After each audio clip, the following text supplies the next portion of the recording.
I got myself a new camera so that I can show you guys things from my point of view. So when I do upgrades and maintenance on printers, I can actually show you what it is that I do. So I can explain things in greater detail and talk about the various components that go into the 3D printers that I use. So to start off this little series where I do like a point of view kind of review, we're going to talk about the E3D Hemera and the things that I do and don't like about it. So many of you are probably familiar with the E3D Hemera. It came out a few years ago.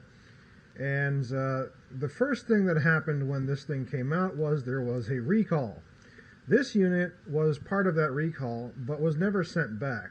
That being said, it's performed pretty admirably for the most part. So why is it not on a printer? Well, it comes down to a few things. First off, the design itself is pretty reasonable. However, a bunch of what makes this hot end compatible with anything is really heavily reliant on users. Meaning E3D relied on the community to make solutions for them instead of coming up with first-party solutions themselves. Now, this inherently isn't a problem. The 3D Maker community is pretty good. In fact, I believe they contracted out some help from some specific users around the internet. But the one thing that I don't like about that is that everything has to be made from plastic and is subject to your 3D printer's capabilities at the time. You can't really print those parts with this part if you don't have this on because you're printing parts for it. So that reliance has kind of made it difficult to integrate this component in the printers that I wanted to integrate them with. There was some pretty decent support, some decent enough options, but they were never really that great. A lot of my problem comes with the fact that you're using plastic and not metal. Plastic, especially when exposed to high temperatures in an enclosure, has a tendency to kind of warp a little bit. If you're using ABS or PETG, it's not as bad. If you're just printing PLA without an enclosure, then you're okay. But the moment you start to get into some more exotic filaments, you start to run into some issues. Speaking of issues, let's talk about them. So the first issue we want to talk about is the square nuts. Now, there's some proprietary choices that were designed, or that this thing incorporates, that I don't really like. One of the additions in that list is square nuts. Now, you'll notice there's these little recessed portions, 8 of them, along the motor, the stepper motor here. And they use square nuts, so not hex nuts. And those square nuts are kind of hard to find. If you lose them, you're going to be special ordering some, because I don't think I've even seen them at my local Ace Hardware, and my Ace Hardware has just about everything. So, could you use a hex nut in its place? Maybe. I feel like there could have been a better design choice, but I get why they went with square nuts. But there's an inherent issue with these square nuts that's been talked about over the years, and it has to do with these recessed spots on this motor. These recessed spots for those square nuts are particularly fragile. So people have had times where they've torqued that nut with a bolt just a little bit and then popped the retainer that's built within this motor clean off. And this motor is specific to the Hemera. So you're going to be ordering yourself a new motor if you do that. It's also going to make mounting a little challenging. You would think 8 square nuts, 4 on each side, would be a pretty good idea. Alas, here's the problem. Whenever you mount this onto something, it has to be mounted flush against something, or at least with standoffs. Otherwise, you'll never be able to mount the thing you're mounting onto the printer, which leaves this in a peculiar spot. Those of you who've had a Hemera probably understand what I'm talking about. Mounting this to its mount and then mounting that mount to the X-axis gantry, for instance, whether it be an Ender 5 or an Ender 3, is kind of a chore. because you have to have screws going in one way and then have screws going in another way, and you have to be able to screw those screws that are going this way with this Hemera in place blocking those screws. That's a problem. There's probably some clever designs that have come out that mitigate this issue, but most of them are kind of subpar at best in my opinion. Another issue that we deal with is heat creep. Now, yes, it's a direct drive system. It's tightly integrated components. Heat creep is a possible issue, especially if you're using something like those Noctua fans. Those Noctua fans are 12 volt. Most systems run on 24 volts, so if you use something like a buck converter to get down to 12 volts, you're sacrificing cubic feet per minute of airflow, which is not good because you really need to cool this thing off really well. Because I'll tell you my little story with heat creep, and it was a bit of a doozy. The heat creep didn't get the filament stuck in the nozzle, not in the heat block, not in the heat break, but more so in the heat sink, which is typically where heat creep becomes an issue. But unlike something like a traditional hot end, you have to disconnect a lot of components to get to that point. So let's talk about that. If you have heat creep, which is something that's not uncommon for this hot end, you got to take the nozzle out.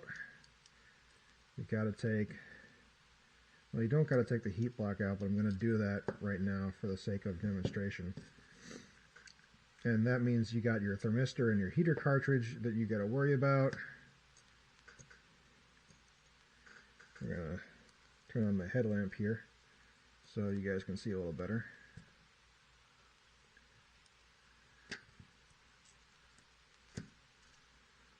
Can I get that screw all the way?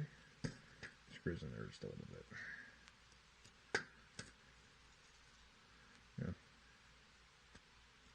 It'll come undone when I pull this apart. So then we can pry the heat sink apart.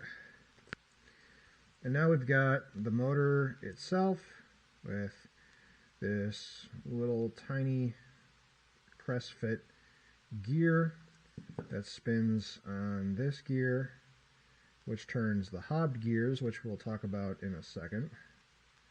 We're going to disassemble this a little further.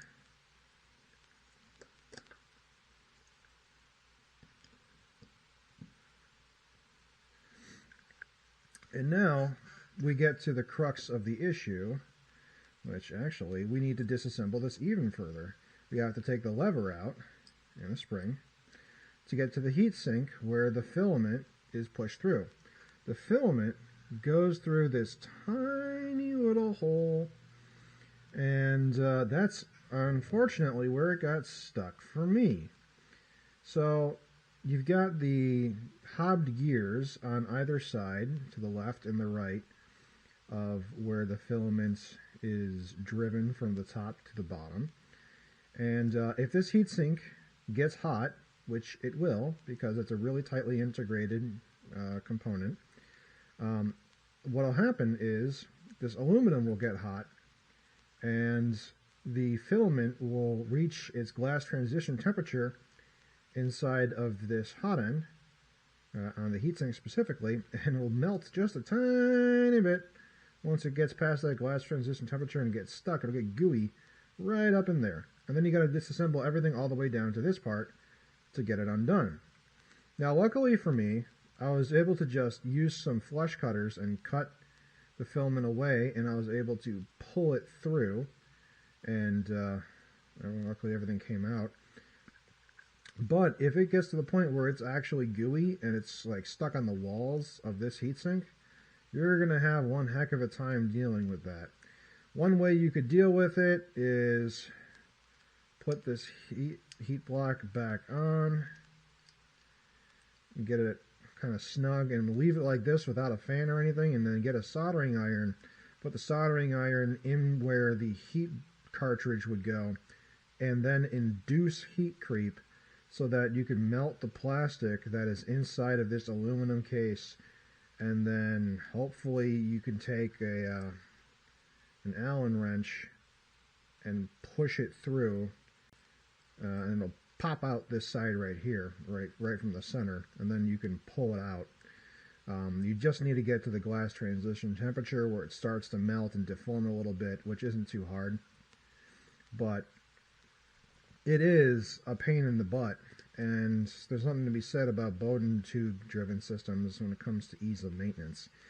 Now, this is going to be, you know, with any direct drive system that's this tightly integrated, is heat creep is going to be a possible problem. If you use a good fan and you're reasonable about your retractions, you should be able to use this without much problem, but that was my nightmare scenario, because I've dealt with heat creep before, and I've dealt with unclogging these things before, but man, I tell you what, it's never fun when you have to disassemble something that far, because you got to dismount this and everything to get to this point. And dude, when you have to disassemble the hot end completely from the mounts, which means the mounts in this case, because of these Hemeras, the way they're designed, has to be demounted from the X-axis gantry, and then you got to take apart everything, including the wires and everything, just for a small little clog. You know, that gets to be a bit much. I'm not saying that, you know, that this makes it a bad system.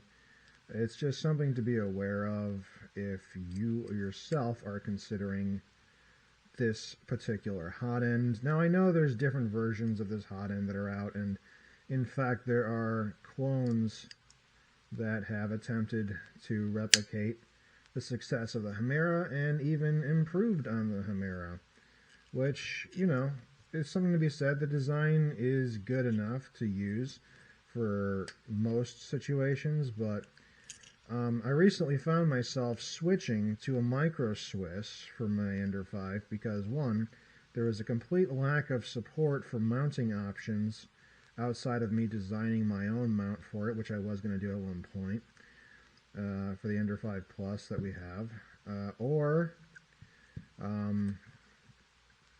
just the clogs that happen. And to be clear, the clog that happened to me was a freak accident. The X-axis gantry wheels that came off the V-slot, the V-slot's wheels popped off, and then the hot end was dragging for a few hours, which is crazy. It was a catastrophic failure. As you can see here, you can clean that up. That's not like going to make this whole thing just break. It's a pretty well machined item, but there's better designs out there. And let's, you know, since we're talking about better designs, why don't we just move over to said better design and just talk about it for a second. This is about the Hemera, so we're not really going to focus on this all that much. But this is the Micro Swiss direct drive system, and this is built with the Ender 5 Plus in mind, and they even have a linear rail edition, which I think is just sweet. So that's what we use here on the Ender 5 now. Micro Swiss did a fantastic job designing that and integrating with the first-party equipment. So I think that for the popular printers, it's pretty hard to go wrong. Again, it's another direct drive system that's super tightly integrated, so we have to use it for a while to see if it's something I truly recommend. That being said, the Hemera as a product overall is finicky. It's going to have problems down the line. In fact, I don't know why I closed this up without showing this particular thing. I've used BMG extruders for a long time now. And one thing you're going to have a problem with, and this is going to be really for any extruder, but since we're here, we'll talk about it anyway, is these hobbed gears that are driven. Oops, I don't think this is out of the way. There we go. All these gears, these are really nicely machined gears, to be fair. But all these gears, including the drive gears on this hob gear that drives the filament, eventually all these teeth are going to wear away. That's just a fact of life. It's not like these are actively oiled or greased. And when that happens, eventually you'll come to a point where these teeth don't mesh anymore because there's no teeth to mesh with. And then when you have to get a replacement gear, where are you going to go other than E3D? I don't think you can get third-party Hemera parts from China. You can get BMG stuff, but this isn't a BMG extruder. This design is, in fact, different than most BMG drives. I've seen plenty of clones. I have plenty of clones of the BMG, but you know, first-party E3D components are expensive, and you know, why wouldn't they be? They're good parts. E3D is a great company. They make some great stuff, but you know, I think this hot end was hyped up a little bit more than it should have been. Since we're here, might as well talk about that square nut. This is that square nut, and they fit in here like so. But you know, these cutting edge designs, if you want to be at the forefront of it all, means you're going to pay the early adopter tax, you know. So you might run into issues with the machining, you might run into issues with the design, you know. Certainly E3D had their fair share of issues with this when they first came out. But would I recommend Hemera? No, not anymore. Not since Microswiss came out with their system. I like their system better. They're actively developing it. They're actively adding modifications first party that you can download and print. E3D gave you exactly what you see here and said, hey, you guys do what you will with it. Which, you know, the 3D printing community is clever, but man, it would have been nice to have some first party support for some major printers out there, or even just linear rail setups. Something that would have been easy. Like, one thing that I could see is have a plate that you mount on here that has like an angle that can go on a linear rail that mounts on the top of an extrusion of like the x-axis of an Ender 3. And there you go. You would have had a perfectly reasonable mounting system that would have been pretty cheap to make. Does anyone make it? No. I've been looking for metal mounts for this Hemera for a long time. Occasionally, you'll run across some people who used to make metal mounts. And they were machined privately by individuals. And I, unfortunately, could not get one before they stopped producing them. So, you know, unless you got like an E3D tool changer, there's no real reason to go with a Hemera at this point. Unless you want to stick with like the V6 ecosystem, which even then you don't have to do. You can put a V6 block on a Microswiss hot end and then use V6 nozzles. It works all the same. It's the same threads. It's just the V6 block is a little thicker to accommodate the slightly taller nozzle. So, I mean, there's no practical reason to deal with this when there's better designs out there now. So this has been a retrospective of the past 2 years, I would say, of this particular hot end. It's nicely made, but not as well thought out as you would expect from E3D. That being said, that's my first point of view review. Hope you guys liked it. Hope you guys enjoyed it. I know I ramble on for a bit here, but maybe this was informative and maybe it was helpful. If it is, leave a thumbs up. If you want to see more content like this, consider subscribing and tell me what you guys want to see me talk about. I've got some really nice upgrades coming from my printers in the mail soon. Some stuff that's just hasn't even hit the market yet and I've pre-ordered. And I'll be posting videos from my point of view, upgrading the printer as I go through it. So, got some pretty cool stuff coming up. So, that being said, I will bid you guys adieu, and remember, measure twice, print once.